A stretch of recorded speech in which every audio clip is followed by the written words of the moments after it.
బెల్లుగూడలో bumper offer 3,75,00,000 G+2 4 BHK villa కొనండి. నెలకు 1,00,000 rent guarantee. Terms and conditions apply.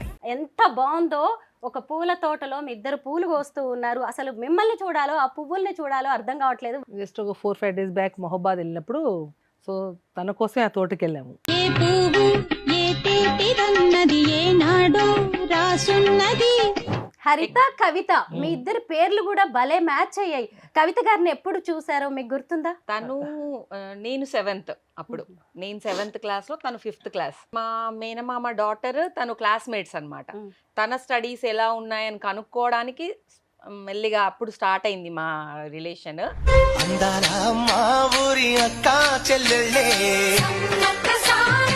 మీ సర్కిల్లో చాలా మంది ఫ్రెండ్స్ ఉంటారు, చాలా మందితో మీకు రిలేషన్స్ ఉంటాయి. అయినా సరే హరిత గారే మీకు ఎందుకు క్లోజ్ ఫ్రెండ్? చాలా మంది ఫ్రెండ్స్ అంటే పవర్ ఉన్నప్పుడు వచ్చే ఫ్రెండ్స్ ఉంటారు, డబ్బులు ఉన్నప్పుడు ఉండే ఫ్రెండ్స్ ఉంటారు, రకరకాలుగా వాళ్ళ పనుల కోసం వచ్చే ఫ్రెండ్స్ ఉంటారు, ఎందరో ఉంటారని. మరి మీ గురించి చెప్పండి, మీరేం చేస్తుంటారు? నేను యాక్చువల్గా మామూలుగా ఎంటర్ప్రినర్ అని మీరు చెప్పారు, కానీ అంటే ఉన్నాయి, కానీ నేనంత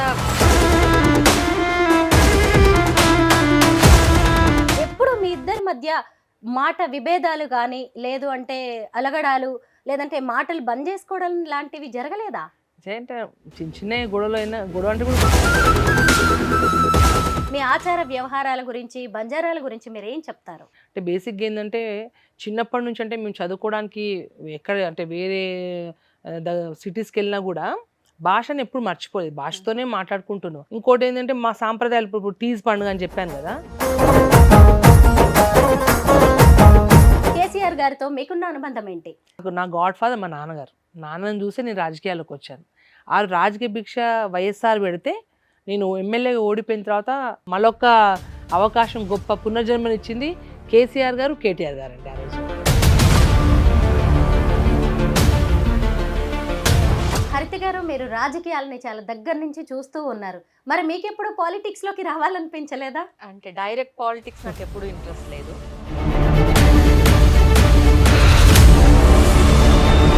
కొన్ని క్వశ్చన్స్ అడుగుతాను, వాటిని మీ భాషలో ఏమంటారో చెప్పండి, నేను తెలుగులో అడుగుతాను. చెప్పండి. అక్క బాగున్నారా? బై వారుషికే మీరేం చదువుకున్నారు? తూ కాయ సీకరించి మీ భర్త పేరేంటి? తార వ్యాతృనాం కాయ. మన భాషకి, మన కులానికి మనం విలువ, గౌరవం ఇస్తేనే ఇంకొకళ్ళు ఇస్తారు. ఒక విధంగా చెప్పాలంటే ఆ భాష మాది ఉంది కాబట్టి ఈ సీట్లో కూర్చున్నాం. మీరు ఇంటర్వ్యూ చేసి ఈ స్థాయికి రాగలిగినాం అంటే మా పుణ్యమే కదా, ఇంకోటి ఏం చెప్పారు. అందరికీ నమస్కారం, నేను Swaroopa Potlapalli. Welcome to Suman TV. ప్రస్తుతం నాతో పాటు ఉన్నారు ఇద్దరు బ్యూటిఫుల్ అండ్ పవర్ఫుల్ మహిళలు. ఇందులో ఒకరు రాజకీయాల్లో రాణిస్తుంటే మరొకరేమో ఎంటర్‌ప్రెన్యూర్‌గా తనదైన మార్క్ చూపిస్తున్నారు.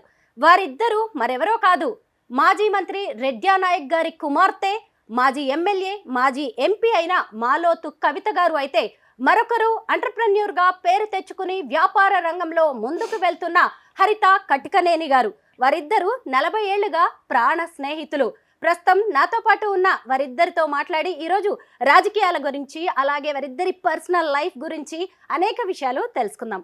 నమస్తే కవితక్క. నమస్తే. నమస్తే హరిత గారు. నమస్తే బాబోయ్, ఎప్పుడో ఫ్రెండ్షిప్ డే నుంచి మీ ఇద్దరి ఇంటర్వ్యూ అడుగుతుంటే మొత్తానికి విమెన్స్ డేకి సాధ్యమైంది. ఇప్పటికైనా సరే నాకు టైం ఇచ్చినందుకు థ్యాంక్ యూ సో మచ్.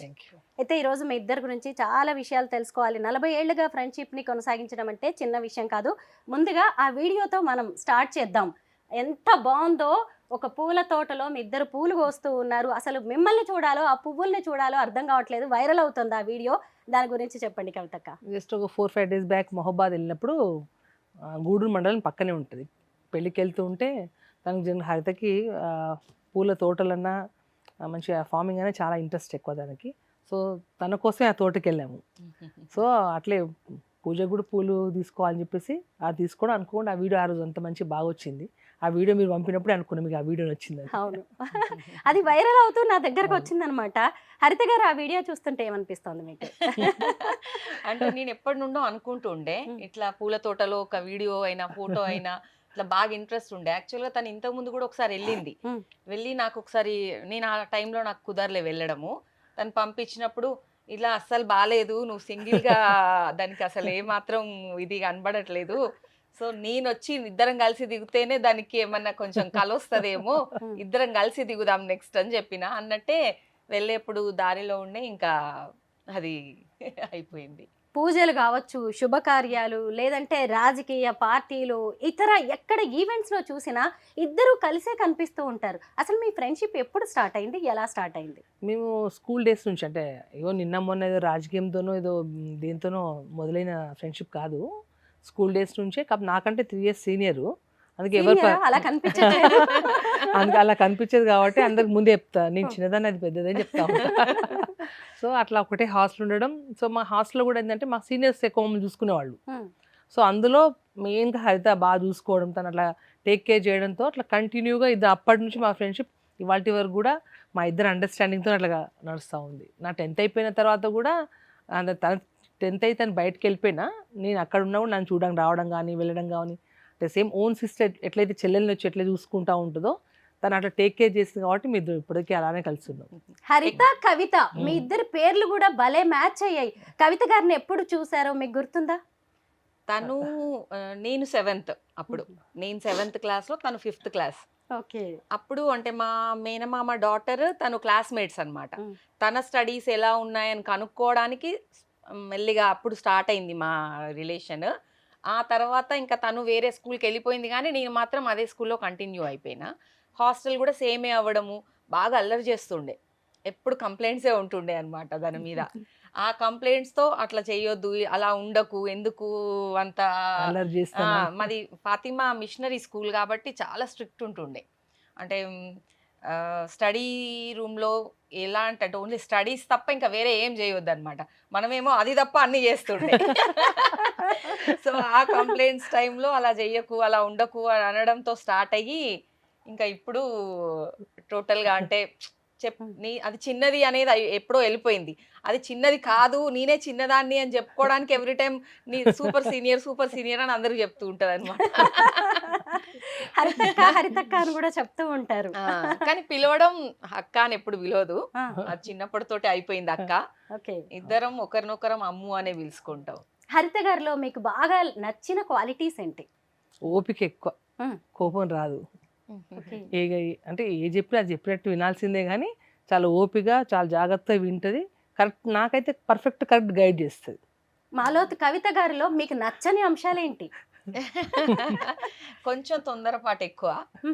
మిగతా అంతా అంటే చాలా ఇప్పుడు ఎవరైనా మనకి శత్రువుగా ఉన్న వాళ్ళని ఎంతో కొంత గుర్తుపెట్టుకుంటాం కదా. వాళ్ళు డైరెక్ట్ వచ్చారు అని అంటే వాళ్ళది అదేది గుర్తుండదు. మంచిగా నవ్వేసి వాళ్ళని దగ్గర తీసుకొని మాట్లాడేస్తూ ఉంటుంది. నేనే ఇంక అప్పుడప్పుడు అంటూ ఉంటాను, కొంచెమైనా గుర్తుపెట్టుకోవాలి మనము, అంటే నువ్వు పొలిటికల్గా ఉన్నావు కాబట్టి గుర్తుపెట్టుకుంటే నెక్స్ట్ స్టెప్ ఎప్పుడన్నా వాళ్ళకి తగ్గట్టుగా నువ్వు స్టెప్ తీసుకోవడానికి వస్తే నువ్వు అదే మర్చిపోయావు అనుకో, వాళ్ళు ఏం చేయలేలా. మనకి బ్యాక్ ఎలక్షన్స్ టైంలో ఏమైనా చెయ్యని వాళ్ళను కూడా చెయ్యలేదు అనేది ఉండదు మైండ్లో తనకి, అది చెప్తూ ఉంటా అనమాట. సో నెగటివ్స్ చూడడానికి ఉండదు, ఆ పాజిటివ్స్నే నెగటివ్స్ అనుకుంటూ ఉండాల్సి వస్తుంది. Great thing. మీరు మాజీ మంత్రి గారి కుమార్తె, ఎమ్మెల్యేగా ఉన్నారు, తర్వాత ఎంపీగా కూడా ఉన్నారు. మీ సర్కిల్లో చాలా మంది ఫ్రెండ్స్ ఉంటారు, చాలా మందితో మీకు రిలేషన్స్ ఉంటాయి. అయినా సరే హరిత గారే మీకు ఎందుకు క్లోజ్ ఫ్రెండ్? చాలా మంది ఫ్రెండ్స్ అంటే పవర్ ఉన్నప్పుడు వచ్చే ఫ్రెండ్స్ ఉంటారు, డబ్బులు ఉన్నప్పుడు ఉండే ఫ్రెండ్స్ ఉంటారు, రకరకాలుగా వాళ్ళ పనుల కోసం వచ్చే ఫ్రెండ్స్ ఉంటారు, ఎందరో ఉంటారని వాళ్ళు ఆ టైం వరకే వచ్చి పరిమితమే వెళ్ళిపోతుంటారు. కానీ మన కష్టాల్లో, మన సుఖాల్లో, మన ఇబ్బంది ఉన్నప్పుడు, మనం గెలిచినప్పుడు, ఓడినప్పుడు, మనం బాధలు ఉన్నప్పుడు, మన సంతోషాల్లో ఉండే ఫ్రెండ్స్ దొరకడం చాలా అరుదు. అందులో నేను చాలా లక్కీయెస్ట్ పర్సన్ అనుకోవచ్చు. ఎందుకంటే అంటే నేను 2009 ఎమ్మెల్యే కాకముందు వరకు నా ఏజ్ అప్పుడు 29 years నాకు. తర్వాత ఎప్పుడైతే రాజకీయాలు వచ్చినాక ఒడిదుడుకులు, ఓడిపోవడాలు, గెలవడాలు, రకరకాల ఇష్యూస్ ఉంటాయి కదా.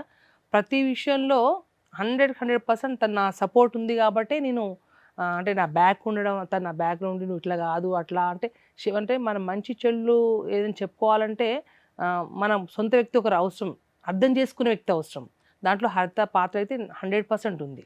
నాకు ఫ్యామిలీ పరంగా మా హస్బెండ్ అయితే ఆయన జాబ్ చేసుకుంటూ తన సపోర్ట్ ఎంత ఉందో, మిగతా అన్ని విషయాల్లో 99% హరిత సపోర్ట్ ఉంది కాబట్టి ప్రతి విషయం షేర్ చేసుకొని. ఎందుకంటే మనం ఒక తప్పు చేసినప్పుడు వేరే వాళ్ళు చెప్పారు మనం తప్పు చేసాను, పవర్ ఉన్నప్పుడు అంతా బాగానే ఉందని చెప్పేవాళ్ళు ఉంటారు. కానీ నేను ఏ పొజిషన్లో ఉన్నా, నాకు పవర్ లేనప్పుడు, ఉన్నప్పుడు, అసలు నేను ఎమ్మెల్యే కానప్పుడు 2009 మా ఫ్రెండ్షిప్ ఎన్నో ఏళ్ళ నుంచి ఉంది కదా. సో నా మంచి చెడు తెలుసు కాబట్టి నన్ను ఎక్కడ కరెక్ట్ చేయాలి, నన్ను ఎక్కడ నేను ఏ తప్పు చేసినా ఇది మా తర్వాత బ్యాక్ ఉండి కూడా ఈ విషయంలో నువ్వు తప్పు చేస్తుంది దాన్ని కరెక్ట్ చేసుకో అని చెప్పిన పర్సన్లో మొదటి వ్యక్తి తనే అసలు. కవిత గారు పొలిటికల్ లీడర్, ఆవిడ ఎంపీగా ఎమ్మెల్యేగా వెల్ నోటెడ్ అందరికీ. మరి మీ గురించి చెప్పండి, మీరేం చేస్తుంటారు? అంటే నేను యాక్చువల్గా మామూలుగా ఎంటర్ప్రినర్ అని మీరు చెప్పారు, కానీ అంటే ఉన్నాయి, కానీ నేను అంత ఉన్నాను కానీ మేనేజింగ్ డైరెక్టర్గా అట్లా ఉన్నా కానీ నేనేం చూసుకోను. నేను టోటల్ దీని పొలిటికల్ చూసుకోవడమే అనమాట.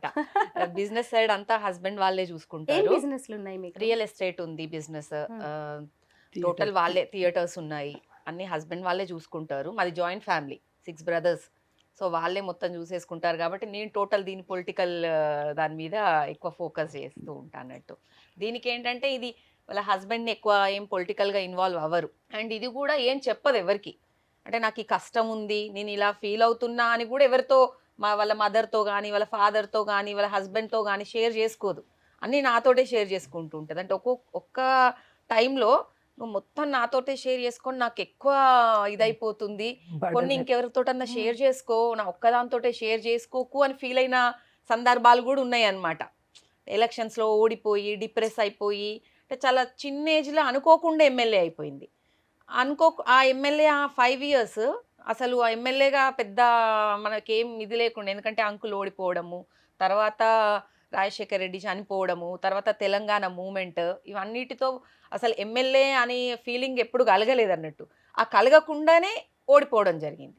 ఆ ఓడిపోయిన చిన్న ఏజ్లో అది తట్టుకునే అంత ఇంకప్పటికి లేకుండే, తనకి చాలా డిప్రెస్ అయిపోయింది. అంటే తను ఎప్పుడన్నా హెల్త్ ఇష్యూ వచ్చినా కూడా ఇంట్లో ఉన్న హస్బెండ్కి తెలియకపోతుండే, ఎక్కడో ఉన్న నాకు తెలిసిపోతుండే అన్నట్టు.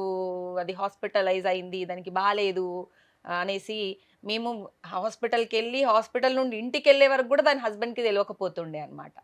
అట్లా ఉంటుండే. ఒక్కోసారి నేను ప్లీజ్ నాకు కొన్ని తగ్గించు, ఇంకెవరికైనా షేర్ చేయని చెప్పిన సందర్భాలు కూడా ఉన్నాయి. అంటే మీ ఇద్దరు ఫ్రెండ్స్ మాత్రమే కాదు, సోల్మేట్స్. అసలు ఇద్దరు మహిళలు 40 ఏళ్లుగా ఇంత స్ట్రాంగ్గా ఫ్రెండ్షిప్ కంటిన్యూ చేయడం అంటే ఈ రోజుల్లో చిన్న విషయం కాదు. ఎప్పుడు మీ ఇద్దరి మధ్య మాట విభేదాలు కానీ, లేదు అంటే అలగడాలు, లేదంటే మాటలు బంద్ చేసుకోవడం లాంటివి జరగలేదా? అంటే చిన్న చిన్న గొడవలు అయినా, గొడవ అంటే కూడా గొడవ ఉండదు. నేను ఎక్కువ నేను చెప్పింది వినట్లేదు అని తను చెప్పింది వినట్లేనని నేను, ఏదో ఒక అట్లాంటి ఇష్యూస్ తప్ప ఇంకా వేరే పెద్ద గొడవలు అట్లా ఏమి ఉండవు. అది కూడా జస్ట్ ఒక 1/2 hour 1 hour, అది కూడా ఏమంటారు బెట్టు చేసినట్టు వినాలి అన్నట్టుగా తప్ప అట్లా ఏం ఎప్పుడు లేకుండే. ఏంటి ఇంతవరకు మీ ఇద్దరి మధ్యకి ఒక థర్డ్ పర్సన్ కూడా రాలేదా ఫ్రెండ్ గా? ఎప్పుడు రాలేదు. ఉన్నారు ఫ్రెండ్స్, కామన్ ఫ్రెండ్స్ ఉన్నారు, కానీ అంటే మా రిలేషన్ మధ్యలోకి వచ్చేంత అయితే లేరు ఇప్పటి వరకు ఎవరు. చాలా మంది నా స్కూల్ ఫ్రెండ్స్ ఉన్నారు, మేము కూడా కలుస్తూ ఉంటాము. తన స్కూల్ ఫ్రెండ్స్ ఉన్నారు, తను కలుస్తూనే ఉంటది. తన డిగ్రీ ఫ్రెండ్స్, ఇంటర్ ఫ్రెండ్స్ తను కలుతుంటది. 1-2 days స్టే కూడా వెళ్తుంటారు వీళ్ళు. అన్ని ఏది ఉన్నా కూడా మా వరకు వచ్చేసరికి వాళ్ళు ఎవరేం రారు. ఆ డిస్కషన్ ఎవరైనా సరే కవిత హరిత ఇంకా తర్వాతే అన్నమాట. నేను మీ ఇద్దరి పేర్లు ఇలా మ్యాచ్ అవ్వడం చూసి, ఎక్కడ చూసినా మీరిద్దరు కలిసి వీడియోస్ లో కనిపిస్తుంటే ఫస్ట్ సిస్టర్స్ ఏమో అనుకున్నాను, తర్వాత అర్థమైందనమాట ఇద్దరు ఫ్రెండ్స్ అని. అయితే ఇక్కడ ఒక విషయం నేను అడగాలి, ఎందుకంటే ఈ రోజుల్లో ఫ్రెండ్షిప్ ని కూడా కులమతాలు అనేవి చాలా ఇన్ఫ్లుయెన్స్ చేస్తూ ఉన్నాయి. మీరేమో బంజారా సామాజిక వర్గం, మీరేమో వెలమ కమ్యూనిటీ నుంచి వచ్చారు. ఎప్పుడు ఈ కులాల ఫీలింగ్ రాలేదా మీ ఇద్దరి మధ్య? అంటే ఇన్నేళ్ళు ఫ్రెండ్షిప్ నిలిచిన దాంట్లో మెయిన్ ఇది కూడా అనుకోవచ్చు. ఏంటంటే తను ఆ ఫీలింగ్తో ఉంటే ఎలా ఉండేదో. మీరు అంటే మా బ్రదర్ పెళ్ళిళ్ళలో కానీ, అంటే అన్నయ్య తమ్ముడు పెళ్ళిళ్ళలో కావచ్చు, ఇంకో మా దాంట్లో తీజన్ చాలా బాగా చేసుకుంటాం. అమ్మ వాళ్ళు కూడా హరితని ఇంకో డాటర్ లానే చూస్తారు. అటు సైడ్ తన కాంటి వాళ్ళు కూడా నన్ను హరితని ఎలా చూస్తారు, నన్ను కూడా అదే విధంగా చూస్తారు. సో మా ట్రెడిషన్స్ ఏది ఉన్నా కూడా నేను వెళ్ళినప్పుడు ఖచ్చితంగా నాతో వస్తుంది. సో నాతో పాటే మా దాంట్లో మీ ట్రెడిషనల్ ఫుడ్ ఏమైతే తింటుందో అన్ని తను కూడా తింటుంది. అంటే ఏ రోజు 1% కూడా ఆ ఫీలింగ్, అసలు మీరు అనేవరకు ఆ ఫీలింగ్ వస్తుందా అని కూడా అనిపిస్తుంది నాకైతే. అంటే మాకే కాదు, మా ఫ్యామిలీస్ కి కూడా ఎప్పుడు రాలేదు.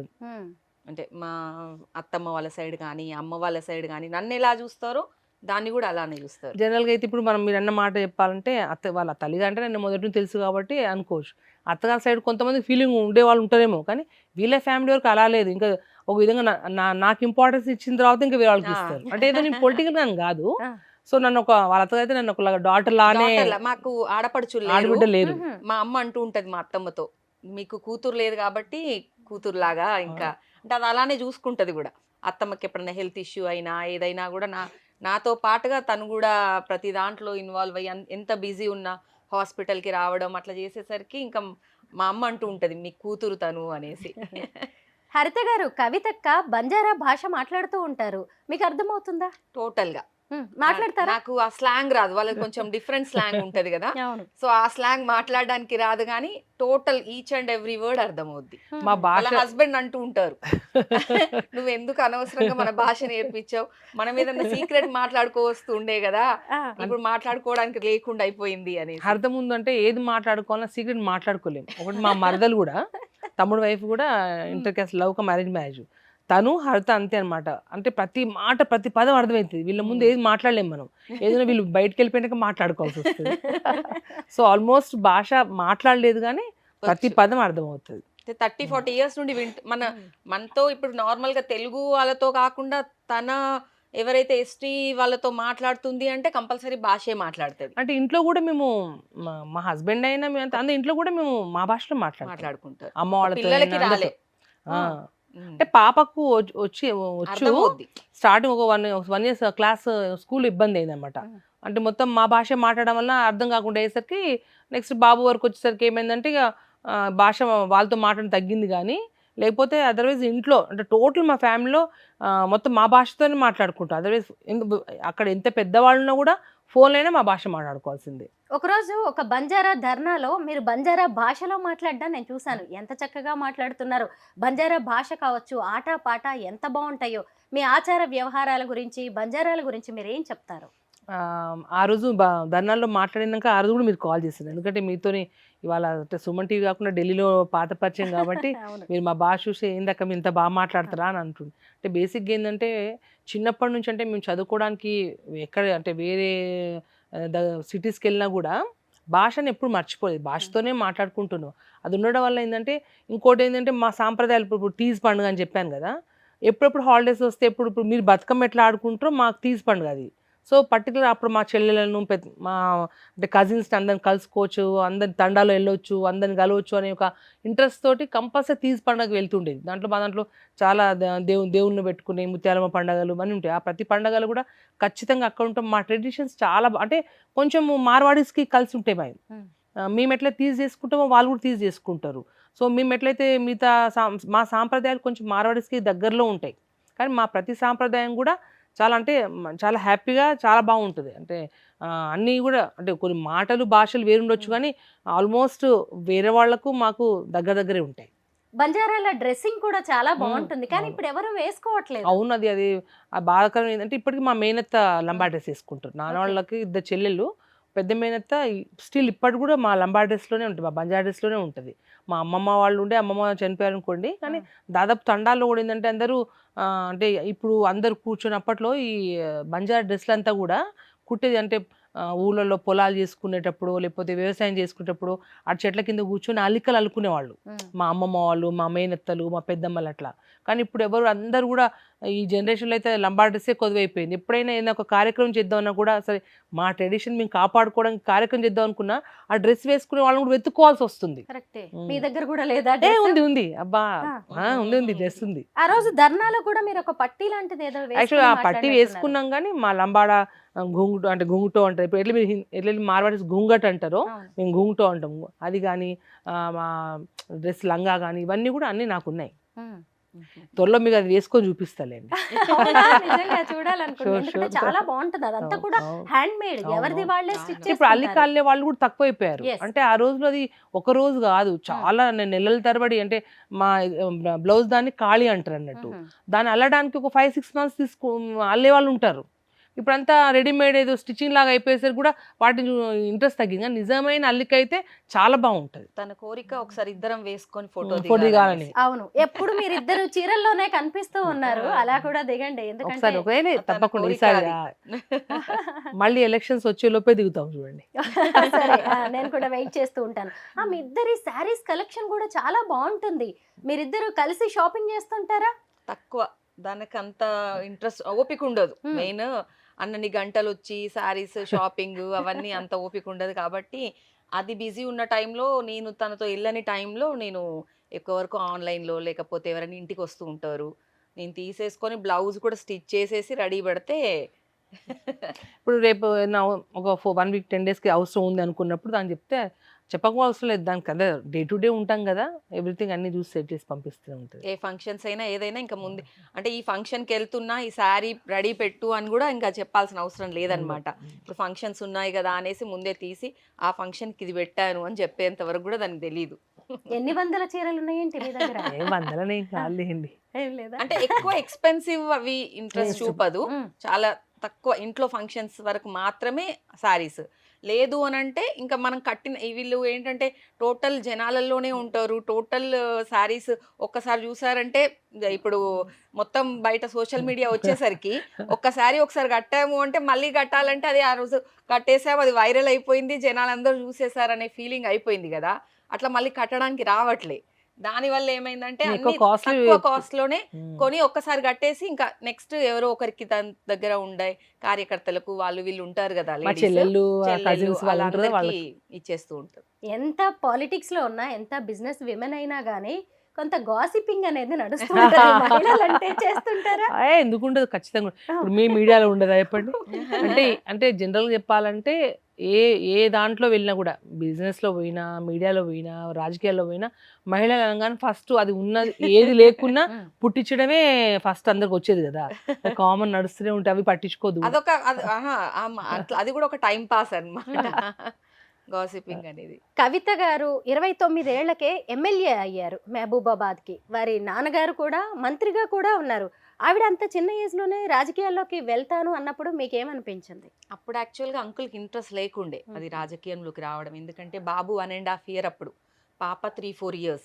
అంత చిన్న పిల్లల్ని వదిలేసి అంకుల్కి ఆల్రెడీ 20 years నుండి ఉన్నారు కాబట్టి దానిలో ఉండే కష్టాలు నష్టాలు అన్ని ఐడియా ఉన్నాయి pressure, కాబట్టి tensions. అస్సలు వద్దన్నారు. కాకపోతే దానికి కొంచెం ఇంట్రెస్ట్ ఉండే, ఆ ఇంట్రెస్ట్కి ఇంకా దాని మా హస్బెండ్ కూడా బాగా పొలిటికల్ ఇంట్రెస్ట్ ఎక్కువ. సో ఆ దీంతో అంకుల్ దగ్గర అందరూ మాట్లాడి, లేదు ఇప్పుడు ఛాన్స్ ఉంది, అప్పుడే డిలిమిటేషన్ అయింది మహబూబాబాద్, ఛాన్స్ ఉంది కాబట్టి ఎందుకు ఇది చేయాలి, బాగుంది తను అందులో. అప్పుడు అంకుల్ మినిస్టర్ ఉన్నప్పుడు టోటల్ మినిస్టర్ క్వార్టర్స్లో వచ్చే వాళ్ళను చూసుకోవడము, వచ్చే వాళ్ళకి హెల్త్ ఇష్యూస్ అయినా ఏవైనా అన్ని తనే టేక్ కేర్ చేసేది. సో ఓన్లీ జనాలలోకి వెళ్ళలేదు తప్ప మిగతా అంతా అంటే అమ్మ ఇప్పటికీ అమ్మ వ్యవసాయం చేయిస్తారు, అమ్మ వ్యవసాయం చేయించేది నాన్న మంత్రి ఉన్నప్పుడు కూడా. సో మినిస్టర్ కూడా, మా హస్బెండ్ ఇక్కడ హైదరాబాద్లో వర్కింగ్ ఉండే, సో లేకపోతే ఎక్కడ వేరే స్టేట్, మా husband all over India service, so వేరే స్టేట్ లేకపోవడం, ఇదే స్టేట్లో ఉండడం. సో మన నాన్న కాన్స్టెన్స్ నుంచి వచ్చే వాళ్ళకి హాస్పిటల్స్ కానీ ఏదున్నా నేను అందుబాటులో ఉండేది. సో నా యాక్టివ్నెస్కి దానికి నాకు కరెక్ట్ సింక్ అయింది. సో అప్పుడు డీలిమిటేషన్ అవ్వడం మాకు గొప్ప అదృష్టం అనుకోండి. కానీ నాకు టికెట్ వచ్చేంత వరకు నా టికెట్ ఇప్పిస్తారని నేను అనుకోలేదు. ఒక చెప్పంటే రాజశేఖర రెడ్డి గారిని ఆ రోజు నేను బీఫామ్ తీసుకోవడానికి వెళ్ళినప్పుడే చూసిన. సో ఒకటి నా తెలియకుండా మా హస్బెండ్, హరిత హస్బెండ్ అందరు నాన్నతో కలిసినప్పుడల్లా మాట్లాడడం, చెప్పడం, నాన్న ఇండేట్గా వద్దులే నీకు చిన్నప్పుడు అట్లా హరిత అని చెప్పింది చూసిండ్రా, అట్లా ఉండే. కానీ సరే నా స్టార్, నా అదృష్టం. ఆ రోజు మా చిన్న బాబు పుట్టిన రోజే దాని టికెట్ అనౌన్స్ అయింది. మార్చ్ వాడిని లక్కీగా ఫీల్ అవుతూ ఉంటది అనమాట. ఓటమి ఎరగని నేత మీ నాన్నగారు రెడ్డి నాయక్ గారు. అలాంటిది మీరేమో తొలిసారి మహబాద్ ఎమ్మెల్యేగా గెలిచారు, ఆయన డోర్నకల్ ఎమ్మెల్యేగా ఓడిపోయారు. ఒకే ఇంట్లో ఓటమి, ఒకే ఇంట్లో గెలుపు. అసలు ఎలా చూసారు? ఆ టైంలో ఎలా ఉండే మీ ఫీలింగ్స్? అంటే ఇప్పటికి కూడా లైఫ్లో మర్చిపోని అంటే ఒక ఇన్సిడెంట్ ఏదంటే అది 2009లో, అంటే అతి చిన్న వయసు 29 yearsకి ఎమ్మెల్యే కావడం గొప్ప కళ కదా అది. ఆ కళలో ఆ టైంకి నాన్న ఓడిపోవడం అనేది వాస్తవంగా ఇప్పుడు గెలిచిన అనేది మర్చిపోయాను నేను. ఒక 6 months వరకు నాన్న ఓడిపోయినట్టే, అంటే నాకు ఊహ తెలిసినప్పటి నుంచి నాన్న గెలుపులనే చూసాను, ఓటమిని చూడలే కదా నేను. సో ఆ టైం నాన్న ఓడిపోయినప్పుడు ఒక 6 months గెలుపుని మర్చిపోయి తర్వాత మెల్లమెల్లగా జీవించుకునే ఆ టైంకి వచ్చింది. బట్ అంటే ఇద్దరం కలిసి అసెంబ్లీకి వెళ్ళాల్సిన వాళ్ళము, ఆ రోజు నాన్న ఓడిపోవడం లైఫ్లో మర్చిపోయిన సంఘటన. ఆ టైంలోనే 4 monthsలోనే, అంటే నేను ఎమ్మెల్యే అయిన 4th 5th monthలోనే వైఎస్ఆర్ చనిపోయినారు. వైఎస్ఆర్ అయితే ఇట్లా ఫస్ట్ నేను కలిసినప్పుడు అప్పుడు మహబూబాబాద్ మున్సిపాలిటీ కావాలని ఉండే. సో వైఎస్ఆర్కి వెళ్ళి ఆ దరఖాస్తు ఇవ్వగానే వాట్ కవిత మాలోత్ అన్నారు. నాతో మాట్లాడే చివరి మాట అదే కావచ్చు. దాని తర్వాత అంటే యంగ్ యాక్టివ్ ఉన్నావు, మంచి పని చేసుకో, వీఆర్ విత్ యూ అన్నట్టు, ఐఎమ్ విత్ యూ అని చెప్పి సార్ అనడం, రాజశేఖర్ గారు చనిపోయినాక మున్సిపాలిటీ అయినట్టు లెటర్ వచ్చింది నాకు. కానీ అంటే ఆ టైం అట్లుండే అనమాట. సో ఆ 1 ఇయర్ అట్లా గడిచిపోయింది. ఆ నాన్న ఓడిపోవడం అయిపోయింది, రాజశేఖర్ గారు చనిపోవడం అయిపోయింది. ఓ 1 ఇయర్ గ్యాప్ వచ్చిన తర్వాత మళ్ళీ 1.5 ఇయర్కి తెలంగాణ ఉద్యమం మీకు తెలిసిందే కదా. అప్పుడు ఎలా ఉందో అప్పుడు సిచ్యువేషన్ మీకు అన్నీ తెలిసినాయి కదా. తెలంగాణ ఏర్పాటైన తర్వాత పార్లమెంట్లో నిజామాబాద్ నుంచి కల్వకుంట్ల కవిత గారు ఎన్నికయ్యారు ఎంపీగా. ఆ తర్వాత మళ్ళీ మైబాద్ నుంచి మళ్ళీ కవిత గారు వచ్చారు. అంటే ఒకళ్ళ తర్వాత ఒకళ్ళు కవితలు వస్తూనే ఉన్నారు పార్లమెంట్కి. కారు సారు 16 అన్నారు. కానీ అసలు ఊహించని విధంగా ఇప్పుడు బీఆర్ఎస్కి పార్లమెంట్లో ఎంపీల ప్రాధాన్యమే లేకుండా పోయింది. ఎలా చూస్తున్నారు కవిత గారు? అంటే దీని మొన్న మీద మీ అభిప్రాయం ఏంటి? మొన్న ఎమ్మెల్యే ఎలక్షన్స్లో మీరు చూసింది అంటే కొంతమంది అంటే అంటే అంటే ఎవరు అంటే వాళ్ళు ఎప్పుడు పబ్లిక్లో లేని వాళ్ళు, కోవిడ్ లాంటి ఆ విపత్తు టైంలో కూడా ఎవరు సర్వీస్ చేయలేని వాళ్ళు కావచ్చు. అంటే ఆ టైంలో 5 ఏళ్లలో కనబడని వ్యక్తులు కూడా ఎమ్మెల్యేలు అయిన వాళ్ళు. అది ఎమ్మెల్యేలు అవ్వడం అంటే ఒక 5-10 వేలు కాదు, 50,000 40,000 ఓట్ల తేడాతో కాంగ్రెస్ ప్రభుత్వం వచ్చింది. మీరు చూసిండ్రు. అంటే వాళ్ళు ఇచ్చిన విపరీతమైన హామీలు కావచ్చు, రొటీన్గా చెప్పుకుంటూ పోవాలంటే 420 హామీలు, 6 గ్యారెంటీ ఇవన్నీ చెప్పడం వల్ల పబ్లిక్ ఏమైందంటే కేసీఆర్ చాలా బాగా చేసిండు కదా, ఈ దమ్ము ఏదో చూద్దాము. అంటే ఆల్రెడీ దాదాపు ఎమ్మెల్యేలు గెలిచిన బీఆర్ఎస్ వాళ్ళందరూ 2 టైమ్స్ ఎమ్మెల్యే అయిన వాళ్ళే ఉన్నారు అప్పటికి. సో 2 సార్లు వాళ్ళకి వేసాము, 2 టైమ్స్ కేసీఆర్ని చూసాము కదా. ఓసారి అంటే వాళ్ళు చెప్పే హామీలకి ప్రజలు కూడా అంటే నేను అనుకుంటా వాళ్ళకి చూద్దాంలే ఇంకేదో మెరుగ్గా చేస్తారు కదా అని ఒక ఆశతోటి మొన్న వాళ్ళు గవర్నమెంట్ ఫామ్ చేయడం మీరు చూసింది. దాని తర్వాత ఏమైంది, వితిన్ 6 మంత్స్ పీరియడ్లోనే పార్లమెంట్ ఎలక్షన్స్.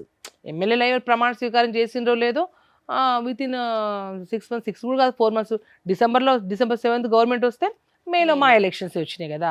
అసలు నేను అనుకుంటే మేము పోటీ చేసి వాళ్ళు అసలు మమ్మల్ని కన్సిడర్ చేయలేదేమో అనిపించింది. అంటే జాతీయ పార్టీలు కాంగ్రెస్ అండ్ బీజేపీనే చూసాయి కానీ ప్రాంతీయ పార్టీ అయిన బీఆర్ఎస్ని వాళ్ళు అంటే అసలు ఏమాత్రం అంటే లెక్కలో తీసుకోలేదు వాళ్ళు. అంటే తినేటప్పుడు ఏమో పబ్లిక్ చాలా రిసీవ్ చేసుకోవడం, ఆ రిసీవింగ్కి ఆ ఓటింగ్ చూస్తే అసలు ప్రజలు వాళ్ళు ఏమనుకుంటారో కూడా అర్థం కావాలంటే ఓవరాల్గా వాళ్ళకి మొన్న ఎలక్షన్లో క్లియర్ కనబడింది. అంటే జాతీయ స్థాయిలో చూస్తే ఇటు మోడీని చూశారు, ఇటు కాంగ్రెస్ని చూసారు, కానీ బీఆర్ఎస్తో పని లేదేమో అనుకునే విధంగా కనబడింది నాకైతే ప్రాక్టికల్ చెప్పాలంటే. పార్లమెంట్లో ఎంపీగా మీ గళం వినిపించారు. అంతమంది మన బీఆర్ఎస్ అలాగే మిగతా ఎంపీలతో పాటు మీరు ఒక్కరే మహిళ ఉండేవారు మన స్టేట్ నుంచి. చాలా బాగుండేది అసలు, చూసినప్పుడు ప్రౌడ్గా కూడా అనిపించేది. అయితే ఎంపీగా నేను ఇది చేశాను అని ఈ రోజుకి మీరు గర్వంగా చెప్పుకునే అంశాలేంటి? మేము ఎంపీ ఉన్నప్పుడు అయితే ఇప్పుడు ములుగులో గిరిజన యూనివర్సిటీ అయితే ఉందో అది అంతకుముందు సీతారాం నాయక్ గారు కూడా వారు కూడా ఫైట్ చేశారనుకోండి. బట్ నేను ఎంపీగా ఉన్న టైంలో మేము మళ్ళీ పార్లమెంట్లో అయితే ట్రైబల్ యూనివర్సిటీ ఎక్కడైతే పెండింగ్ ఉన్నదాన్ని పార్లమెంట్లో కూడా నేను మాట్లాడడం జరిగింది. దాని తర్వాత మన బీఆర్ఎస్ గవర్నమెంట్ ఉన్నప్పుడే ల్యాండ్ అలాట్ చేయడము ఇవన్నీ కూడా అంటే ట్రైబల్ యూనివర్సిటీ మా ప్రాంతానికి చాలా ఇంపార్టెంట్. సో నా పార్లమెంట్ సెగ్మెంట్లో నా పీరియడ్లో ట్రైబల్ యూనివర్సిటీ రావడం అనేది చాలా గొప్ప అచీవ్మెంట్. అది లైఫ్ లాంగ్ ఎంతోమంది భావితరాల పిల్లలందరూ కూడా ఉపయోగపడే యూనివర్సిటీ అదొకటి. ఇంకోటి బయ్యార్ముఖు పరిశ్రమ గురించి కూడా బీజేపీ గవర్నమెంట్ ఎంతో ఫైట్ చేసింది, అంటే ప్రామిస్ చేసింది వాళ్ళు. కానీ మేము నా బీఆర్ఎస్ తరపున ఒక నాట్ ఓన్లీ నేను ఒక్కదానే కాదు, మిగతా ఎంపీలందరం కూడా పలుమార్లు మినిస్టర్స్ని వెళ్ళి కలవడం కానీ అన్నీ చేసినాం, కానీ అది కాలేకపోయింది. బట్ ఏది ఉన్నా కూడా పార్లమెంట్ ఆ రోజు బీజేపీ గవర్నమెంట్ ఏంటంటే బీఆర్ఎస్ గవర్నమెంట్లో ఉన్న అంటే బీఆర్ఎస్ ఎంపీలు ఎవరు వెళ్ళినా కూడా ఆల్మోస్ట్ అంటే వాళ్ళు బీజేపీ వాళ్ళ సిద్ధాంతం ఎలా ఉంటుందంటే పార్టీ అందులో ఉన్న ఆర్ఎస్ఎస్ వాళ్ళు వాళ్ళకి సంబంధించిన వాళ్ళ తప్ప బీఆర్ఎస్ వాళ్ళు వెళ్ళి ఈ పని కావాలనుకుంటే ఆల్మోస్ట్ వాళ్ళు చేయకుండా దాన్ని అంటే ఆ క్రెడిట్ ఏది మనకు రానివ్వరు వాళ్ళు. ఆల్మోస్ట్ ఆ క్రెడిట్ రానివ్వరు. ఎన్నో సందర్భాల్లో చాలా రిప్రజెంటేషన్స్ మా పార్లమెంట్ సెగ్మెంట్లో ఉన్న రైల్వే ఇష్యూస్ కావచ్చు, రోడ్ ఇష్యూస్ కావచ్చు, ఎన్నో విషయాలు సంబంధించిన మినిస్టర్స్కి 2-3 టైమ్స్ వెళ్ళినా. మీకు అయితే అక్కడ ఉన్న ఏది మన కేంద్రీయ విద్యాలయం స్కూల్స్ కోసం వెళ్ళినా దేనికోసం వెళ్ళినా కూడా అసలు ఇది రెస్పాన్స్ లేకుంటుండే వాళ్ళది. ఢిల్లీ లిక్కర్ స్కామ్ మన దేశాన్ని ఒక కుదుపు కుదిపింది. అటు కల్వకుంట్ల ఫ్యామిలీ మీద కావచ్చు, బీఆర్ఎస్కి కూడా ఒక మచ్చలా మారిపోయింది. 5 నెలల పాటు కల్వకుంట్ల కవిత గారు జైల్లో, తీహార్ జైల్లో ఉండాల్సిన పరిస్థితులు వచ్చాయి. ఇప్పుడు అదే న్యాయస్థానం మళ్ళీ క్లీన్ చిట్ ఇచ్చింది. కవిత గారు చాలా సంతోషంగా ఉన్నారు. మీరేం చెప్తారు? ఆ రోజు కూడా అంటే తను జైలు పోయినప్పుడు కూడా కేసీఆర్ గారు కూడా అన్నారు, కడిగిన ముత్యంలాగా నా బిడ్డ బయటకు వస్తున్న. ఆ రోజు కేసీఆర్ సార్ ఆ రోజు అన్నారు. ఇప్పుడు ఆ మాట ఆ రోజు ఒక మాట ఇది ఒక మాట ఉండదు కదా. కేసీఆర్ గారు తన తండ్రి గారు మా పార్టీ నాయకుడు బీజేపీ ప్రభుత్వం కుట్రపూరితంగా చేసిందని ఆ రోజు అన్న మాటల్లో ప్రకారంగానే తనకు అంటే హర్షించదగ్గ విషయం, తనని అప్రిషియేట్ చేయాలి అంటే సంతోషించదగ్గ విషయమే కదా. ఎందుకంటే మహిళ ఇవాళ రేపు మహిళల మీద చాలా రకాలుగా అంటే నాట్ ఓన్లీ కవిత గారు, ఇంకెవరైనా టార్గెట్ చేస్తూ ఉంటారు. అందులో భాగంగా తను అయింది కావచ్చు. అది అసలు కేసు విషయంలో మనం పోవాల్సిన అవసరం లేదు. బట్ ఎనీహౌ తనకు ఏదైతే క్లీన్ చిట్ ఇవ్వడం కూడా నిజంగా తనను కంగ్రాచులేట్ చేయాల్సిందే. ఒకవైపు ఢిల్లీ లిక్కర్ స్కామ్ లో కవిత గారు ఆరోపణలు ఎదుర్కొంటూనే ఇంకొక వైపు విమెన్ బిల్లు కోసం ఢిల్లీలోనే ఆవిడ ధర్నాలు చేశారు. ఆ టైంలో మీరు కూడా చాలా సపోర్ట్ చేశారు. మేమందరం కూడా ఢిల్లీలో జర్నలిస్టులుగా అవును. ప్రత్యక్ష సాక్షులమే. అవును, అవును. మరి ఇప్పుడు విమెన్ బిల్లు ఏమైంది? ఎందుకంటే కవిత గారు తెలంగాణ జాగృతి తరఫున తన దారి తారులో తానున్నారు, ఇటు చూసినప్పుడు మీ దారిలో మీరున్నారు. ఇక మీదట విమెన్ బిల్లు విషయం ఎలా ఉండబోతోంది? అంటే వారు ఆ రోజు ఉన్నప్పుడు వార్ ఫైట్ చేసిండ్రు. దాంతోపాటు బీఆర్ఎస్ పార్టీ కూడా ఉమెన్ బిల్ రిజర్వేషన్ రావాలని దాంట్లో ఒక క్లియర్గా ఒక దాంతో ఉన్నాం మేము ఆ రోజు. మేము కూడా ఎందుకంటే ఎప్పటి నుంచో ఇప్పుడు నాలాగా ఎంతోమంది మహిళలు కూడా రాజకీయాల్లో రాణించాలంటే ఇటువంటి రిజర్వేషన్లు ఖచ్చితంగా ఇంప్లిమెంట్ కావాలని మనం వెయిట్ చేస్తున్న విషయమే కదా. సో నేను ఎంపీగా ఉన్నప్పుడు పార్లమెంట్లో ఆ బిల్లు రావడం, నేను మాట్లాడే అవకాశం రావడం అనేది నిజంగా చిరస్థాయిగా నాకు గుర్తుండిపోయే విషయంలో ఇది. వాళ్ళు యాక్ట్లో కూడా కంపల్సరీ ఇప్పుడు డీలిమిటేషన్తో పాటు మహిళా 33% రిజర్వేషన్ని ఇంప్లిమెంట్ చేయాలని చెప్పేసి వాళ్ళు అయితే పార్లమెంట్లో బిల్ తీసుకొచ్చిండ్రో ఖచ్చితంగా అవుతాయని నమ్ముతున్నాం మనం. ప్రైవేట్ సెక్టార్లో, ప్రభుత్వ సెక్టార్లో, వ్యాపారాల్లో, రాజకీయాల్లో, సినీ ఇండస్ట్రీలో ఎక్కడ చూసినా మహిళలు అనేక రకాలైన ఇబ్బందులని, ఛాలెంజెస్ని ఎదుర్కొంటున్నారు. అక్కడి దాకా ఎందుకు, ఒక ముఖ్యమంత్రి కూతురుగా ఉండి కల్వకుంట్ల కవిత గారు లాంటి వాళ్ళు జైలుకి వెళ్లాల్సిన పరిస్థితులు కూడా వచ్చాయి. అంటే ఆ టైంలో ఒక మహిళ ఎంత స్ట్రాంగ్గా నిలబడాలో మనం చూస్తూనే ఉన్నాము. ఉమెన్స్ డే సందర్భంగా మీరు మహిళలకి ఏం చెప్తారు? ముందుగా సుమన్ టీవీ తరఫున మా రాష్ట్రంలో ఉన్న మహిళలందరికీ కూడా ఉమెన్స్ డే విషెస్ తెలియపరుస్తూ ఉన్నాను నేను. అంటే ఏ రంగంలో రాణించాలన్నా కూడా మహిళలు ఫస్ట్ ఎవరికి భయపడాల్సిన అవసరం లేదు. మనం భయపడుతున్నన్ని రోజులు వాళ్ళు భయపెడుతూనే ఉంటారు ఎవరైనా కూడా. ఎందుకంటే నేను చిన్న వయసులో ఎమ్మెల్యేగా అయ్యి తర్వాత ఇవాళ ఎంపీ అయ్యి ఓడిపోయి నా రాజకీయ ప్రస్థానం ఇప్పుడు 20 years నియర్లీ. సో నేను చాలా ఆటుపోట్లు అన్నీ కూడా చాలా చూసిన. దాంట్లో నేను భయపడ్డ సందర్భాలు ఉన్నాయి. ఇప్పుడు చాలా స్ట్రాంగ్గా దేనికి భయపడకుండా నేనేందో నిరూపించుకునే టైం కూడా ఉంది. అంటే నా కళ్ళ మీద ఉంది కాబట్టి ఏ మహిళ అయినా ఎందులో రాణించాలన్నా ఫస్ట్ ఆఫ్ ఆల్ ఎవరు భయపడాల్సిన అవసరం లేదు. మనం ఏది అచీవ్ చేయాలనుకున్నామో, మన గోల్ ఏం చేయాలనుకున్నామో మనం స్ట్రైట్గా వెళ్తే భగవంతుడు మరి మన చుట్టుపక్కల ఉన్న వాళ్ళు కావచ్చు, అంటే రాజకీయాలు ఉంటే మా పబ్లిక్ కావచ్చు, ఆటోమేటిక్గా కాలం కలిసి వస్తూనే ఉంటుంది, ఆ టైం కలిసి వస్తూనే ఉంటుంది. హరిత గారు మీరేమంటారు? మహిళలు ఎలా ఉండాలి ఈ రోజుల్లో? ఇంకా చెప్పినట్టు అంటే నేను పెద్ద దాని బ్యాక్ సపోర్ట్ తప్ప మిగతా అంత ఎక్కువ ఏమంటారు పబ్లిక్ లైఫ్ కానీ లేకపోతే వేరే దేంట్లో ఇది చేయలేదు కాబట్టి అంటే నేనంత చెప్పే అంత ఇది నాకేం లేదు అన్న ఫీలింగ్ నాది. కాకపోతే అదే తను చెప్పినట్టు స్ట్రాంగ్గా ఉండి అన్నింటిని ఫేస్ చేసే ఇది కనుక మన మైండ్ సెట్ ఉంటే కనుక మనం దేంట్లో అయినా రాణించగలము అనేది నా ఒపీనియన్ కూడా. ఎందుకంటే ఇప్పుడు నేను ఎమ్మెల్యే ఉన్నప్పుడు ఏదైనా చిన్న పేపర్ అప్పుడు సోషల్ మీడియా, టీవీలు ఇవన్నీ ఛానల్స్ లేవు కదా. అంటే ఇంత ఎక్స్పోజర్ లేదు కదా. చిన్న పేపర్లో ఏదో తెలియకుండా చిన్న నెగిటివ్ వస్తే ఒక వారం రోజులు మనసంతా డిస్టర్బ్గా ఉంటుండే. అంటే నా ఎక్స్పీరియన్స్లో. తర్వాత ఇంకా ఎవరైనా మాట్లాడతాయో వాళ్ళు అట్లా మాట్లాడారే, దాన్ని ఎట్లా ఎందుకు మాట్లాడారు, ఏదో రకరకాల చిన్న వయసు చిన్నది ఉండొచ్చు, రాజకీయంగా అంత అనుభవం ఉండకపోవచ్చు అనుకున్నప్పుడు ఇప్పుడు ఏమనిపిస్తుంది అవన్నీ లైట్ అనిపిస్తుంది. ఎవరు ఏమనుకుంటే ఏంది, మనం కరెక్ట్ ఉండి మనం పబ్లిక్కి పర్ఫెక్ట్గా పనిచేస్తున్నప్పుడు, మన సర్వీస్ కరెక్ట్ ఉన్నప్పుడు ఎవరేమనుకుంటే మనకేంది, మన లైన్ పర్ఫెక్ట్గా ఉండాలి, ఆటోమేటిక్గా అన్నీ మంచిగా అవే కలిసి వస్తాయని పూర్తిగా నమ్ముతాను. అందుకే అంత ఈజీ. అంటే కొంతమంది భయపడతాం అనుకుంటారు, భయపడదు. అంటే ఒక్కోసారి ఓపిక కూడా చాలా గుణపాఠాలు చెప్తుంది. సో రాజకీయాల్లో కూడా ఓపిక ఉండి టైం వచ్చినప్పుడు ఎవరికి ఏం పాఠం చెప్పాల్సిన టైం వచ్చినప్పుడు మహిళలు ఎవరేం ఊరుకోరు, ఖచ్చితంగా పాఠం చెప్తారు, ఆ టైం కూడా వస్తుంది. పూర్వకాలం నుంచి కూడా వరంగల్ జిల్లా అంటే మహిళలకు ఎంతో గొప్ప స్థానం ఇచ్చిన జిల్లా. అయితే మనకి వరంగల్ జిల్లా అనగానే కాకతీయ మహారాణి అయిన రాణి రుద్రమ్మ గుర్తొస్తారు, భద్రకాళి అమ్మవారు గుర్తొస్తారు, మేడారం సమ్మక్క సారక్క గుర్తొస్తారు. ఇప్పుడు రాజకీయాల్లో చూసుకున్నప్పుడు మొత్తం ఉమ్మడి వరంగల్ జిల్లాకి 2 మహిళా మంత్రులు ఉన్నారు. అటు సీతక్క, ఇటువైపు చూసినప్పుడు కొండా సురేఖ గారు, వరంగల్ ఎంపీగా కడియం కావ్య గారు ఉన్నారు, పాలకుర్తి ఎమ్మెల్యేగా యశస్విని రెడ్డి గారు ఉన్నారు. ఇలా మహిళల్ని చూస్తున్నప్పుడు ఏమనిపిస్తుంది మీకు? చాలా హ్యాపీ. ఇంకా రాను రోజులు ఇంకా చాలా మంది చూస్తారు మీరు. అందుకే కదా 33% రిజర్వేషన్ రావాలని కోరుకునేది. నేను ఎప్పుడైనా మా కార్యకర్తలు మా లీడర్స్ అందరూ మా కౌన్సిలర్స్ కనబడ్డప్పుడు కూడా చెప్తా, కొన్ని రోజులు ఆగండి, అంత మిగతా అంతా మేమే ఉంటాం. మీరు ఇప్పుడు మొన్న మా కేసమ్మ అంటే నాతో చాలా ఫ్రెండ్లీ, మా వాళ్ళు కూడా ఎవరు అంటే అంత ఆ. సీరియస్ కూడా ఏం ఇది ఉండరు, చాలా ఆ. ఫ్రెండ్లీ, చాలా బాగుంటారు. మన కేసముద్రంలో 16 మున్సిపాలిటీ ఉంటే యాక్చువల్లీ మేము 16 మున్సిపాలిటీలో బీఆర్ఎస్ పార్టీ 10 మంది మహిళలు నిల్చుంటే మిగతా 6 జెంట్స్ నిల్చున్నారు. సో మేము 8 మందిలో మనం 4 వస్తే వాళ్ళందరికీ అదే చెప్పా, నెక్స్ట్ టైం కోరం మొత్తం ఫుల్ మొత్తం మహిళలతో ఉండండి అని చెప్పి చెప్తా ఉంటాను. ఎందుకంటే మనకు కూడా మహిళలు ఎక్కువ ఉందనుకోండి, ఇంకా బాగా అందరిని కలుపుకొని అంత బాగా ఇంకా బ్రహ్మాండంగా చేయొచ్చు. దివంగత నేత వైఎస్ రాజశేఖర రెడ్డి గారిని చూసి ఇన్స్పైర్ అయ్యి మీరు రాజకీయాల్లోకి వచ్చారు. తొలిసారి ఎమ్మెల్యేగా మీరు నిలబడ్డారు, గెలిచారు. అలాగే ఆ తర్వాత మళ్ళీ ఎంపీగా బీఆర్ఎస్ నుంచి మీరు గెలిచారు. కేసీఆర్ గారితో మీకున్న అనుబంధం ఏంటి? కేసీఆర్ గారు లైక్ ఇప్పుడు ఒకటి ఆ రోజు రాజకీయ అది ఆయన మీ ఇంటికి వచ్చిన వీడియోనా? మొన్న ఎలక్షన్స్ లేదు, రీసెంట్? మొన్న 2024లో మొన్న ఓకే. ఆ ఎలక్షన్స్ టైంలో ప్రచారం అయిన తర్వాత రాత్రి 8 గంటల టైంలో కేసీఆర్ సార్ మహబూబాద్లో మా ఇంటికి రావడం నిజంగా అంటే ఎప్పటి నుంచో అంటే కేటీఆర్ గారు వాళ్ళు రావాలనుకున్నాను, కేసీఆర్ గారు మా ఇంటికి రావడం అంటే చాలా హ్యాపీయెస్ట్ మూమెంట్ అనుకోండి. నాకు అంటే నా గాడ్ ఫాదర్ మా నాన్నగారు, నాన్నని చూసి నేను రాజకీయాల్లోకి వచ్చాను.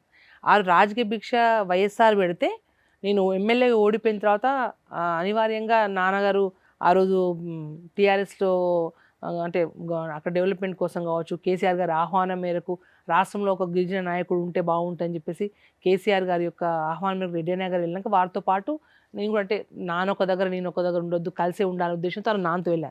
అనుకోకుండా మళ్ళీ రాజకీయంగా నాకు మళ్ళొక్క అవకాశం, గొప్ప పునర్జన్మనిచ్చింది కేసీఆర్ గారు, కేటీఆర్ గారు అండి ఆ రోజు. సో నాకు ఆల్వేస్ కూడా అంటే ఇక లైఫ్లో కూడా ఎప్పుడు మర్చిపోలేని ఎప్పుడంటే నా గుండెలు చిరుస్థాయి ఉండిపోయేది అట్లా ఒకసారి రాజశేఖర్ గారు ఉంటే ఇప్పుడు కేసీఆర్ గారు. కాంగ్రెస్ తోనే మీ రాజకీయ ప్రస్థానం అనేది మొదలైంది.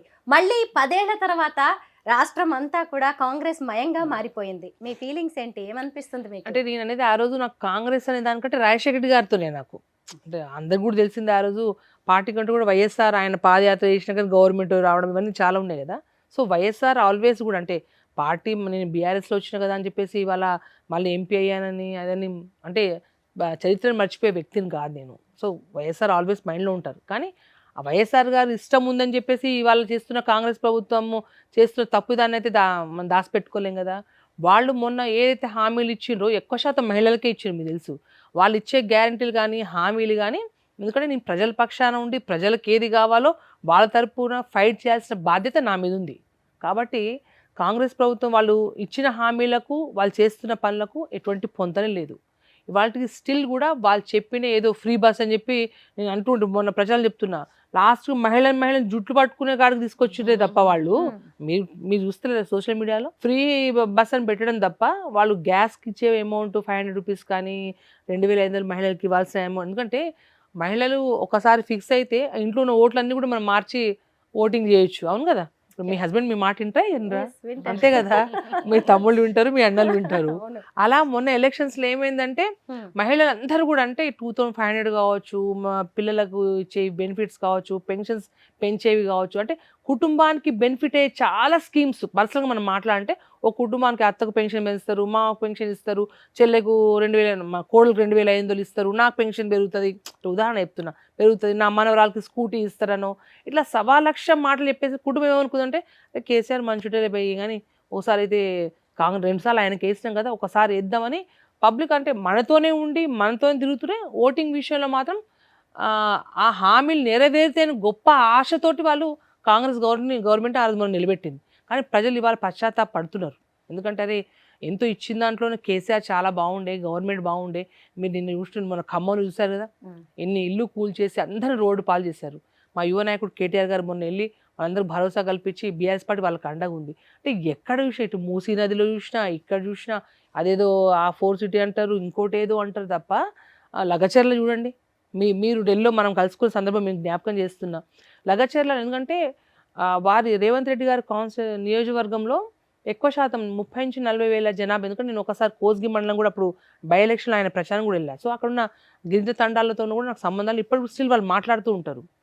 గిరిజన ఓట్లతోని వారు ఎమ్మెల్యే అయిన తర్వాత వారు ఏదైతే ప్రాజెక్ట్ ప్రాజెక్టులు రావాలి, డెవలప్మెంట్ జరగాలి, చాలా గొప్ప జరగాలి. కానీ వారు చేసేటప్పుడు అది ఏ ప్రాంతం అంటే ఎవరికి ఇబ్బంది అవుతుందని కూడా రేవంత్ రెడ్డి గారు అది ఆలోచించాల్సి ఉండే. కానీ ఆ లగచర్ల ఇష్యూ వల్ల రాష్ట్రంలో ఉన్న గిరిజన లంబాడ జాతి మొత్తం కూడా బాధపడే వరకు తీసుకొచ్చిండ్రు. ఆ లగచర్ల ఇష్యూ స్టేట్ మొత్తం ఇంకా ఇప్పటికీ మర్చిపోలేదు వాస్తవంగా. అంటే ఇటువంటి నేను మీకు చెప్పుకుంటా కాంగ్రెస్ గవర్నమెంట్ చెప్పుకుంటూ పోతూ ఉంటే మొన్న గవర్నమెంట్ రావడంలో ప్రధాన కారణం లంబాడ అంటే ప్రతి నియోజకవర్గంలో 30-40 వేల ఓట్లు జనాభా ప్రాతినిధ్యం ఉండి గెలుపులో ప్రధాన పక్షం, ప్రభుత్వం రావడంలో ప్రధాన పక్షం ఉండేది లంబాడ జాతి.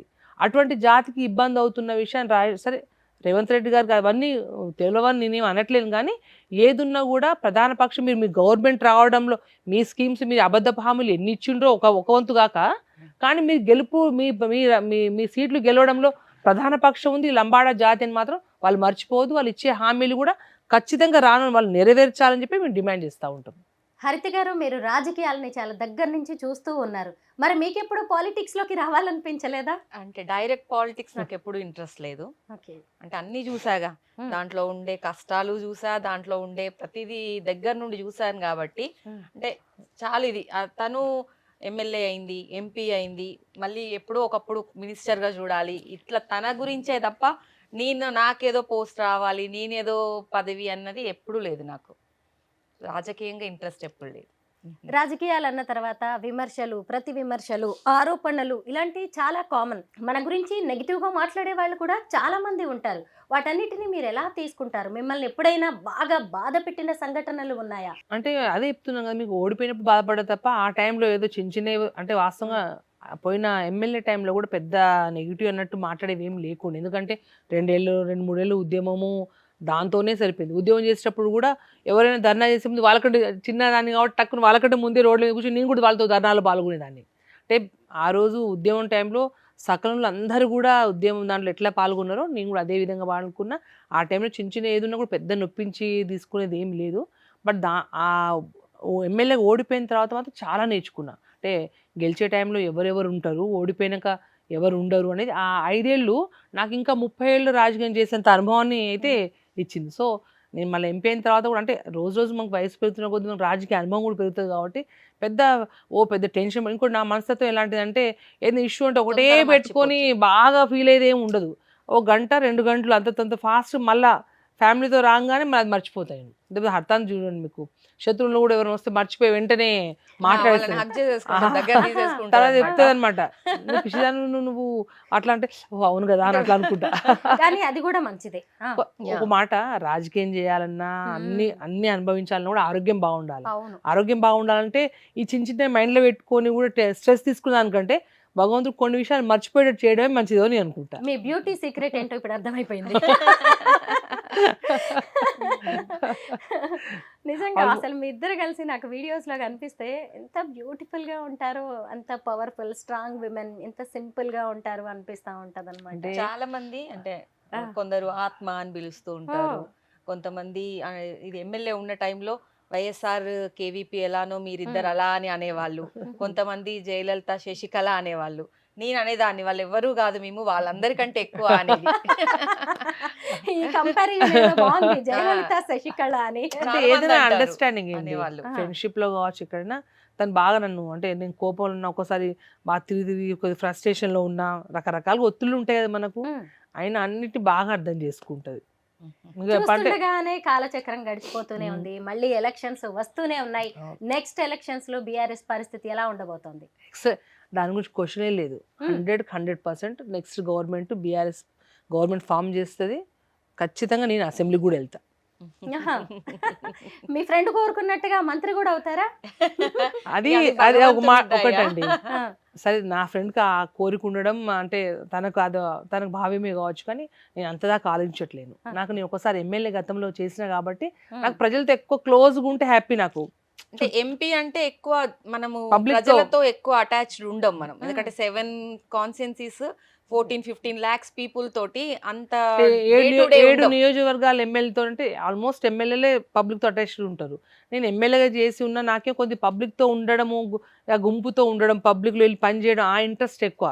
సో ఎంపీ ఉన్నప్పుడు పెద్ద అంత సాటిస్ఫైడ్ లేను నేను, ఎందుకంటే ఏదో గాలి తిరుగు లెక్క ఢిల్లీకి వెళ్ళామా, హైదరాబాద్కి వచ్చామా, కాన్స్టిట్యూన్సీ హైదరాబాద్ మీన్స్ ఫ్యామిలీ ఇక్కడ, మా హస్బెండ్ వర్కింగ్ ఇక్కడ, పిల్లల చదువులు ఇక్కడ, సో ఇక్కడ ఉండడం అక్కడ వెళ్ళడం వల్ల నాకేంటంటే నేను ఒకసారి మళ్ళీ ఎమ్మెల్యే అవ్వాలి, మళ్ళీ పాత రోజుల లెక్క నేను పాత కవిత లెక్కనే నేను ప్రజలు, ఎందుకంటే నన్ను ఇప్పటికి కూడా ఊళ్ళో వెళ్తే కార్లో పోతుంటే చిన్న పిల్ల అమ్మాయో అబ్బాయి అంటే మా భాషలో అగో కవిత పోతుంది అని మాట్లాడతారు, ఉగో కవిత జారీ అంటారు అన్నట్టు. అంటే వాళ్ళంతా అంటే కొంతమంది పేర్లు మర్చిపోతారేమో కానీ కవిత అనే 3 పదాలు అల్కంగా మాట్లాడేస్తారు. సో అంటే నన్ను అంత బాగా గుర్తుపెట్టుకుంటారు. నాకు ఎమ్మెల్యే అవ్వాలి, పబ్లిక్ సర్వీస్ చేయాలి అంటే ఎట్లయినా సర్వీస్ ఎంపీగా చేయొచ్చు, ఎమ్మెల్యే చేయొచ్చు, కానీ ప్రజలకి ఇంకా క్లోజ్గా ఉండొచ్చు అనేది ఆలోచన, ఇంట్రెస్ట్ అన్నట్టు. నేను మిమ్మల్ని కొన్ని క్వశ్చన్స్ అడుగుతాను, వాటిని మీ భాషలో ఏమంటారో చెప్పండి, నేను తెలుగులో అడుగుతాను. చెప్పండి. అక్క బాగున్నారా? బాయ్ వారుచికే. బాయ్ వారుచికే ఓకే, అంటే బాయ్ అంటే అక్క, వారుచికే అంటే బాగున్నావా. మీరేం చదువుకున్నారు? తూ కాయ సీకరించి. మీ భర్త పేరేంటి? తార వ్యాతృనాం కాయ. మీకు ఎంతమంది పిల్లలు? తోన్ కతరా చిజారు ఛ. మీ అమ్మా నాన్నగారి పేరు చెప్పండి. తార్ యాడి బాపే నామ్ కే. మీ ఫ్రెండ్ ఎవరు? తార్ దోస్త్ కూన్ స. మీరు ఈ మధ్య కాలంలో ఏం సినిమాలు చూసారు? ఈ మధ్య అంటే కొన్ని వర్డ్స్ తెలుగు మిక్స్ చేస్తుంటాం అనుకోండి. ఈ మధ్య కాలమే కూన్సు సినిమా దిట్టిచ్చితూ. రష్మిక విజయ్ దేవరకొండ పెళ్లి చేసుకున్నారు కదా, అది బాగా వైరల్ గా మారింది, దీన్ని బంజారా భాషలో ఏమంటారు? రష్మిక విజయ్ దేవరకొండ సినిమా జాదా వైరల్ వీజో కూన్సు సినిమా సార్. మీకు బాగా నచ్చిన పాలిటీషియన్ ఎవరు? తోన పక్కో ఇష్టం సగో రాజకీయ నాయకుడు కూన్ సార్. మీ పిల్లల్లో మీకు బాగా ఎవరిష్టం? తా చిదార్మా తో కూన్గతో ఎక్కువ ఇష్టం. మీ ఫ్రెండ్లో బాగా నచ్చిన లక్షణాలు ఏంటి? తా దోస్త్ కూన్తో ఇష్టం చదువున లక్షణం కాయన్ సార్. మీ ఫ్రెండ్లో అస్సలు నచ్చని క్వాలిటీస్? తార్ ఫ్రెండ్ మాతో ఇష్టం చదువు లక్షణం కాయన్ సార్. నాకు చీరలంటే ఇష్టం. మన సాడొకతో పక్కో ఇష్టం. నాకు అతనంటే అస్సలు నచ్చడు. మన ఊగతో అస్సలు ఇష్టం చేయని. కేసీఆర్ అంటే నాకు ప్రాణం. కేసీఆర్ తో పక్కో ప్రాణం మన. రామన్న ఏం చెప్పినా నేను చేస్తాను. రామన్న కాయం కత్తి మా వాత్ మానుచు. బా సూపర్ అక్క. ఎందుకంటే ఈ హిందీలో బాత్ అంటారు, మేము వాత్ అంటాం. వర్డ్స్ కొంచెం రామన్నార్ వాత్ మానుచు అంటే మీరు రామన్న వాత్ అంటే రామన్నార్ బాత్ మానుచు. హిందీకి తెలుగుకి మా భాషకి దగ్గర ఉంటది. హిందీ వచ్చిన వాళ్ళకి మా భాష కొంచెం ఈజీగా అర్థం అవుతుంది. చాలా బాగుంది, అసలు వినడానికి కూడా నిజమే కొంత అర్థమయ్యేలాగే ఉంది. ఎందుకు నేను ఇంత పర్టికులర్గా అడుగుతున్నానంటే చాలా మంది కూడా తమ ఆచార వ్యవహారాలు, భాష, సంస్కృతి సంప్రదాయాలని మర్చిపోతున్నారు. నెక్స్ట్ జనరేషన్స్కి తీసుకువెళ్లాల్సిన వారధులు కూడా మీరు, మేము అందరం ఉంటాం కాబట్టి ఈ భాషను కూడా నేను ఈ ఇంటర్వ్యూలో ఇన్వాల్వ్ చేయాలి అనుకున్నాను, అందుకే అడిగాను. చాలా మంది ఎప్పుడైనా నాకు వీళ్ళు ఫోన్ చేస్తున్నప్పుడు మా ఆటోమేటిక్ తెలిసిపోతుంది వాళ్ళు మాట్లాడుతున్నప్పుడే. కొంతమంది ఏంటంటే మనం మాట్లాడతామో లేదో అని తెలుగులో మాట్లాడతారు. నేను డైరెక్ట్ అంట తు గోర్చి కదా, తు గోరమే వాతకర్ అంట. అంటే నువ్వు మన లంబాడే కదా, నువ్వు మన లంబాడి భాషలో మాట్లాడు అంట. ఎందుకంటే డైరెక్ట్ మనకున్న హక్కు, అది మన భాష, మనం ప్రేమిస్తే కదా ఇంకోటి ప్రేమించేది. డైరెక్ట్ ఫోన్లో నేను మా భాషలో మాట్లాడతా. మన భాషకి, మన కులానికి మనం విలువ, గౌరవం ఇస్తేనే ఇంకొకళ్ళు ఇస్తారు. ఒక విధంగా చెప్పాలంటే ఆ భాష మాది ఉంది కాబట్టి ఈ సీట్లో కూర్చున్నాం, మీరు ఇంటర్వ్యూ చేసి ఈ స్థాయికి రాగలిగినాం అంటే మా పుణ్యమే కదా, ఇంకోటి ఏం చెప్పండి. కరెక్టే కదా. అవును. 40 ఏళ్ళుగా అసలు ఇద్దరు మీ స్నేహాన్ని ఎంత గొప్పగా కాపాడుకుంటున్నారో. నీ స్నేహితుడు ఎవరో చెప్పు, నువ్వేంటో చెప్తాను అనే నానుడి లాంటివి కూడా మనం వింటూ ఉంటాము. ఫ్రెండ్షిప్ని ఎలా కాపాడుకోవాలి, ఎలా ఉండాలి, ఫైనల్గా మీరిద్దరు ఏం చెప్తారు? ఒకరికొకరం గౌరవం ఇచ్చుకోవాలి. అంటే ఒకరి మాటకి ఒకరికి అంటే నాదే సాగాలి, నాదే నెగ్గాలి అనే ఒకటి పంతం ఉండొద్దు. ఇద్దరి మధ్య అండర్స్టాండింగ్ చాలా బాగుండాలి. మెయిన్ అండి నమ్మకం ఒకటి, అండర్స్టాండింగ్ చాలా ఇంపార్టెంట్. మా ఇద్దరు దాంట్లో ఇవాళ కూడా మేము ఇంకా కలిసి ఉన్నామంటే కూడా ఫైనాన్షియల్లో కావచ్చు, దేంట్లో అయినా నాది నీది అనేది వెంట్రుక మందం కూడా రాలేదు.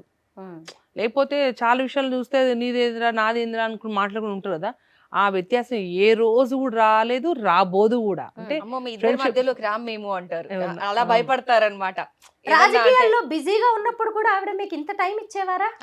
అంటే యాక్చువల్ గా నాకు ఫస్ట్ బాబుకు సెకండ్ బాబుకు 8 years డిఫరెన్స్.